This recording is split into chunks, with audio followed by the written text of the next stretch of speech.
As far as society is concerned, we don't exist. We're sort of invisible. Many people don't even know what this is. Christian Moldovan is intersexual, neither male nor female. When he was young, he had surgery to make him a girl. The doctors had advised his parents to raise him to be a woman, but he feels like a man, and he wants to know exactly what happened back then and why.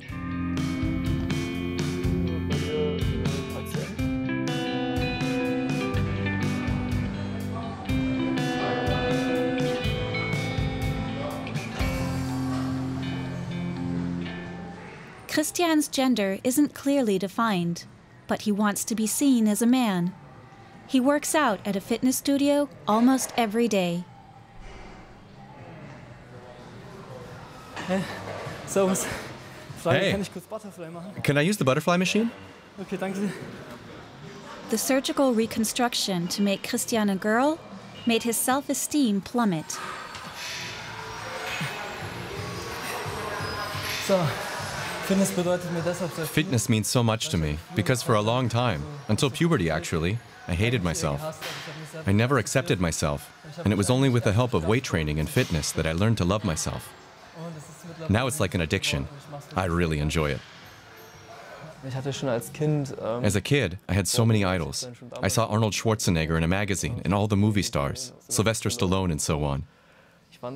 I was totally fascinated by their aesthetic and all their muscles.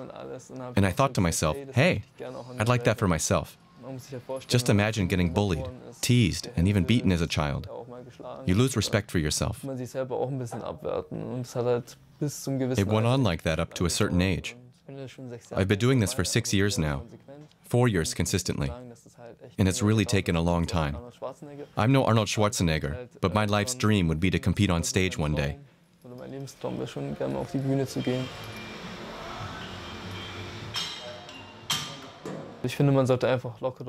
I think we need to deal with this whole topic more openly and easily. There aren't only strictly males or females. There are also many stages in between. There are different chromosomal nuances, I guess you could call it, where it's not just XX or an XY chromosome. People need to see that nature didn't limit itself to those two. Christian carries the male XY chromosomes, but when he was born, his gender wasn't clearly identifiable. No penis, no clitoris. The doctors adapted his external anatomy to the female gender. Now, he lives as a man and likes to ride his motorcycle. It's almost like flying. It's pure freedom. I can't describe the feeling. It's nothing like driving a car when you're boxed in. You really feel totally free. It's like freedom on two wheels. To me, my motorcycle is like a woman. We're practically married, or engaged to be precise. Her name's Bettina, and she's in my favorite colors, red and black. I love her, and she loves me.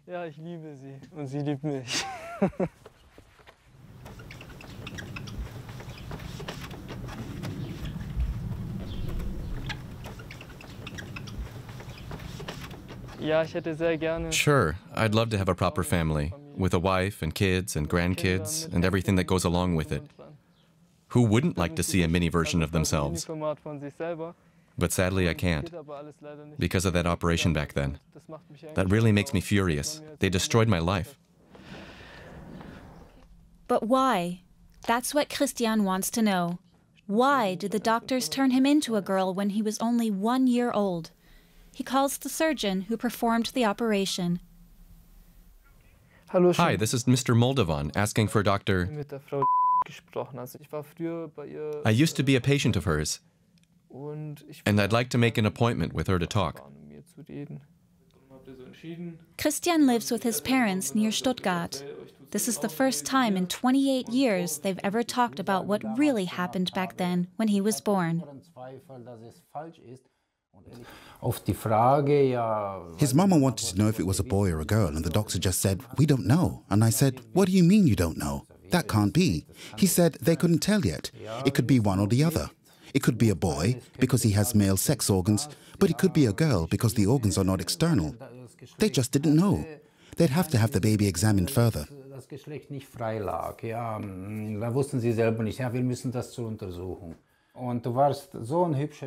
You were such a handsome little boy, and to be honest, I'm so sorry.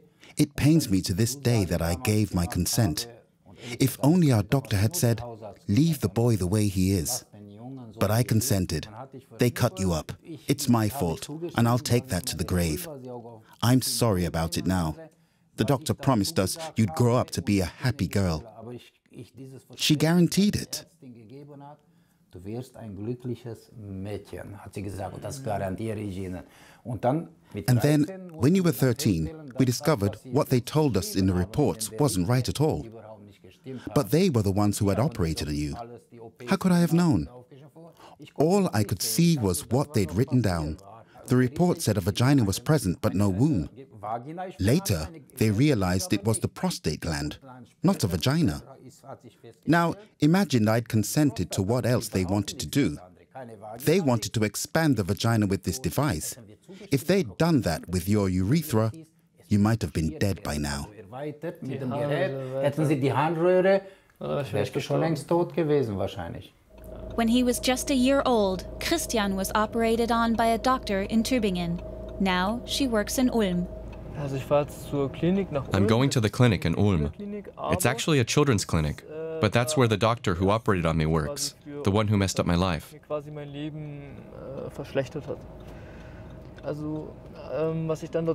I want to confront her and try to find out why she did that back then, why she operated on me, and maybe she'll be able to answer a few other questions too. In Germany, doctors perform about 1,700 cosmetic operations per year on children's sexual organs. Often, one child has to undergo several procedures, so the actual number of children affected is unknown. I hope I'm able to make peace with myself to some extent, and that I don't lose my cool when I'm facing her. I just wish she'd apologize for what she's done. That would be the very least.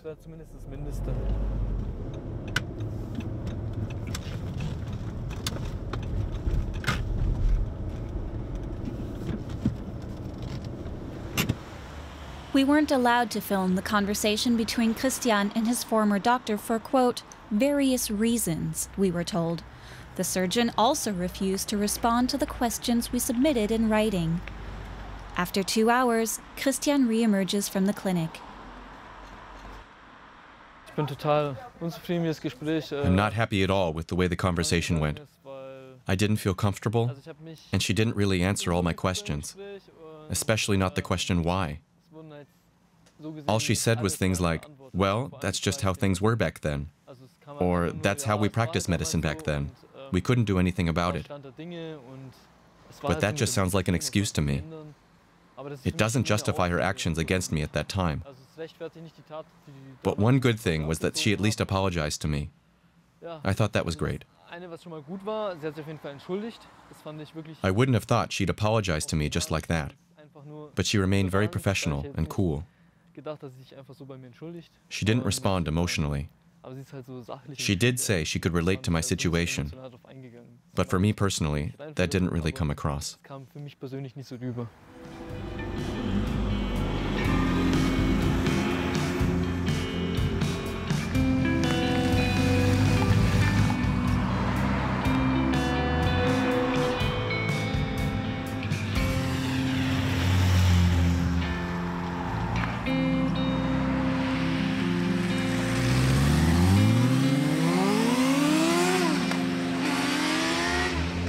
When he was 14, Christian himself decided to have his undescended testes removed so he could feel more like a real girl. That was 3 years after his father had told him he was intersexual. Why didn't you tell me that earlier? I always told you that I sensed something wasn't right with me, that I was different. Why didn't you tell me earlier?